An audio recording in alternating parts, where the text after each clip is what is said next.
This is the exact system that I use to buy 2 houses without using any of my own money, without having a private money lender, any sort of hard money loan, or any other loan that you're probably thinking that I've got, whether it's me being in a situation where I ask someone, how to private investor, none of that. And let me get straight into it. There is a big difference between business credit and personal credit, right? You're probably in a situation where like, oh, I can't buy because my personal credit is shot. And maybe that may be a reason. But you can actually leverage what are called 0% interest business credit cards to go and buy properties in select states if it makes sense for you, right? What I did was I was in a position where I had the cash to buy one unit completely outright, using my own money.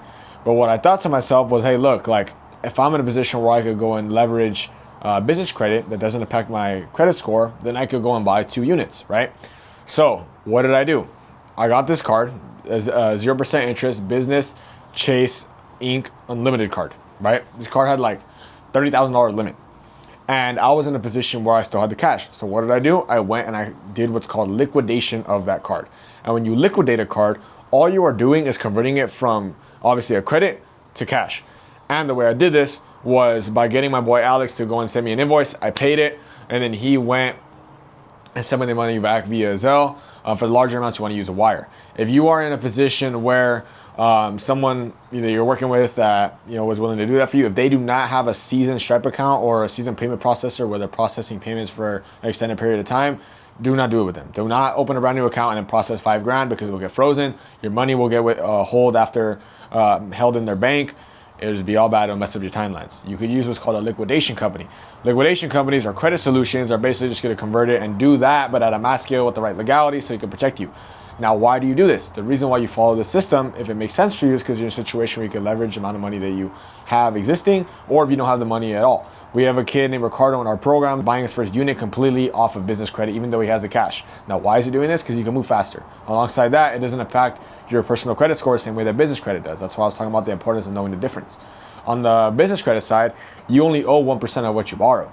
And you're in a position where you're not codependent on some other person that's lending you money. If you're getting money lent to you from like a family member or say a hard money lender, say a private lender, you're going to be in a position where one, you're codependent on someone else's emotions. Something could completely change in our life and they're going to be, hey, where's my money at? Or you're going to be in a position where you bite a high interest rate if you got a hard money loan. If you're trying to get a rental the same way that I was doing, it would have not made sense because my interest rate would have been so high I would have barely made a profit. And if I try to do a refinance, aka go and switch the loan type that I had, I wouldn't have had enough equity during that 6 months that I would have probably lost money on the refinance. So it's like, why am I going to do that, right? So in order for you to be in a situation where you could do something like this, what you're going to need to do is go and clean up your personal credit profile. When you're going and doing this, that means removing negatives and speaking to a credit specialist. If you want one, you can go and DM me. So you could be in a situation where you go and improve that. Alongside that, you want to have multiple open accounts, but don't just go open a bunch of brand new credit cards. You need to go and do it correctly with the proper funding team, which you can contact us, but I'm gonna give you more sauce just because I don't want to gatekeep, is opening multiple accounts with authorized users, get buying trade lines, because if you open a bunch of brand new credit card accounts, you're gonna be in a position where it shortens the average length of history on your credit profile. If you looked at it on Experian. And if you lower that, you're gonna be stuck with a super low average history, and that's gonna decrease the chances of you getting a higher limit on the business credit side, because your business credit opportunities are a direct reflection of your current situation on your personal credit side. So you need to go and improve your personal credit. Keep your utilization below 30% on your personal cards. You want to have at least like a 700 score, preferably like 720 and above. You don't want to have recent inquiries before you go and apply for business credit because it's going to make you seem like you're desperate. You don't want to be in a position where 5 personal credit cards in the last 24 months before you apply with something at Chase. There is what's called a 524 rule. If you fall between that, they're literally just going to deny you automatically. No questions asked, they're just going to deny you. No derogatory, so no bankruptcies, no negatives, no late payments. Speak to a credit repair specialist or dispute that so you can be in a situation where that doesn't hold you back. Because even if you have a good score, but you have a bad profile, you will get declined. You will. Banks are tightening up, but once you get that card, you're going to go and be obviously applying with your LLC, so it's not underneath your personal name as debt. Making sure it's a low risk business, which is either enterprises. It's going to be under consulting, property management, marketing, and there's a list of other ones. But you don't want to just don't do real estate, trucking, or any of that if you're trying to get high limits. Sometimes you get away with the real estate side, but the other high risk businesses are not going to loan you out. Once you get this LLC setup, you go apply with it's a bank manager through yourself. I would prefer doing it in person with a bank manager because they have access to giving you higher limits. Get that card, turn it into cash, right? Liquidation process, invoicing method. There's other methods of liquidating that cash, letting it sit in your bank account and doing the deposits incrementally. You don't want to have a 20K deposit hit your account if you're going and you're only making 5K a month or something like that, or 4K a month. It's going to cause red flags with the lender.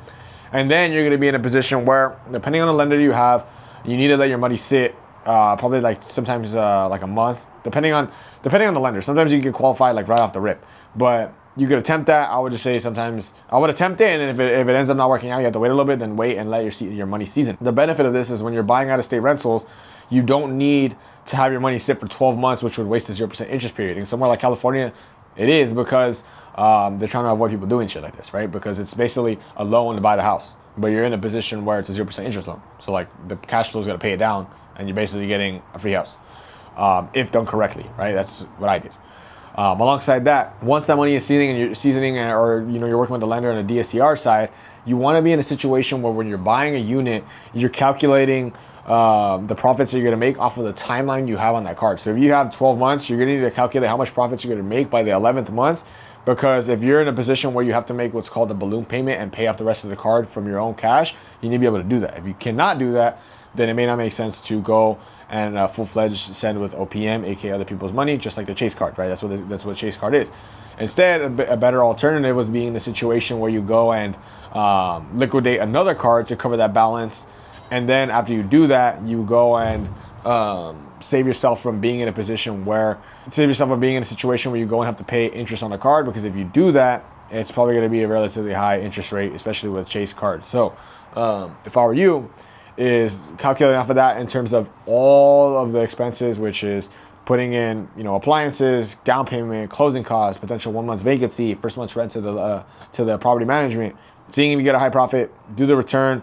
Also, do not be in a situation where you're going, if you don't know what you're doing and have the right guidance, going on full-fledging, full sending with other people's money and losing it. It's better to lose your own money at first than losing other people's money, because you're still liable for it. At least be liable for your own, and that's where it ends. But if you're liable for somebody else's money, you're going to be in a position where there's more liability and harsher consequences. Right? You lose your own, you're just like, fuck. All right, that's where it ends. But if somebody else's, they're going to want their money back in blood. Like I said, personal credit, getting it correct, LLC, that's a low risk business. Alongside that, going for these Chase cards, American Express, US Bank, depending on what bank makes more sense for you, build a relationship with that bank. And then from there, liquidating it with those two processes, or whatever process makes the most sense for you. After you do that, you could go and get that money hit your account, and then you use that as your down payment. Or you could go and qualify off of the money you already have existing in your account, or you have enough but you don't want to use it. And then once those deposits hit, you send that money out as opposed to the money that you have already sitting in your account. But then you're in a position where that money that you have sitting already that you don't want to use, if that's your situation, you go and buy another unit, right? As opposed to being stuck and putting all your eggs in one basket, and then you're only you're collecting $600 to $1,500 a month from your Section 8 rental. You buy two of them, and now you're collecting say $1,600 total, as opposed to $800 from one unit. Now that's $1,600 total. You can go and pay down your balances, and then when you pay down your balances, you get to a point where you just, what I call, reconsolidate it, and then it continues again. You need to understand that the United States was built completely off the whole perception. I mean, the United States financial system was completely built off of the credit system. Completely, because you need to be in a position where you're borrowing money to move faster. And if everything came down to the whole idea of using debit and just being in a situation where it's only ultimately up to the money that you have in your pocket, it would not move as fast as it did, right? In terms of the United States going from not even being a fucking ideology 300 years ago to being the top country in the fucking planet. You have to understand that it's not going to be in your best interest to try and only work with the money that you have. You need to be able to go and use other people's money, even if it's at a small scale, because, like I said, you're going to move fast. It's just like people implying to you or making it seem like you need to buy your house cash. You buy your house cash, think about how long that's going to fucking take. If you use other people's money, think about how much equity you could build to go and refinance and buy another unit. Say you buy a unit at Section 8, you buy with a business credit card, seller financing, it's $8,000 all in, and then you go and pay down the balance with your $700 a month that you're making. After fucking 11 months, you basically made your full ROI off of something that did not cost you anything, and it wasn't your own money, right? If you're in a position where you do the DSCR, more traditional investor, friendly loan type, and you're going and making a payment back to your business credit cards that does not impact your score, does only 1% of what you borrow. You also get points that you could put towards cash back that could pay down the balance of the existing amount that you took out. You also be in a position where if you don't have what's called a prepayment penalty, you could go and refinance and just fucking get that debt completely wiped out. Like, if it makes sense for you and you have built enough equity based off of either repairs, you're maxing it out in terms of renting it out, which increases DSCR appraisals. But if you have the funds and you also have the credit in order to access the funds that you could go and leverage to buy other things, I don't see why you wouldn't do it. Because the more money that you borrow, the more money you make, ultimately, end of the day, point blank, period. But that is the system that I did. Like I said, I got business credit, 20, 30K. Then I liquidated it. I put it as a down payment. The cash flow paid it off. And then I made another liquidation, like a consolidation, right, to another card, and just can pay it off. Even though I could go and pay it off right now in full, I want to leverage the money that I have in my pocket. There's different stages for this. It ultimately depends on where you're at, but depending on what your situation is, you can take those steps in the correct accordance. But like I said, the whole United States financial system was completely built off the whole idea of credit. So if you are in a position where you have the access to at least good credit, or maybe someone else's good credit, and it makes sense for your situation, I would highly advocate for using other people's money to scale as fast as possible, because if the whole world was built upon this whole conception, it obviously works. And the United States went from being not even an ideology to a superpower within 300 years off the whole conception of simply just borrowing other people's money, charging that interest rate, and being in a situation you move as fast as possible by leveraging money that is already existing, already making moves on other people's behalfs. Why not just make it on your behalf so it can be to your benefit? So, you have any questions about any of this, go leave me a comment down below. I'm gonna keep making more raw videos like this, but it may seem like it's very hard. It's really not. It's just going and converting credit to cash, no cash advance fee, putting it towards assets that are gonna pay down the balance, build you some equity, and also building some cash flow all at the same time. Like I said, questions, let me know. IG, hit me up. Let me know if you guys want more videos just like this.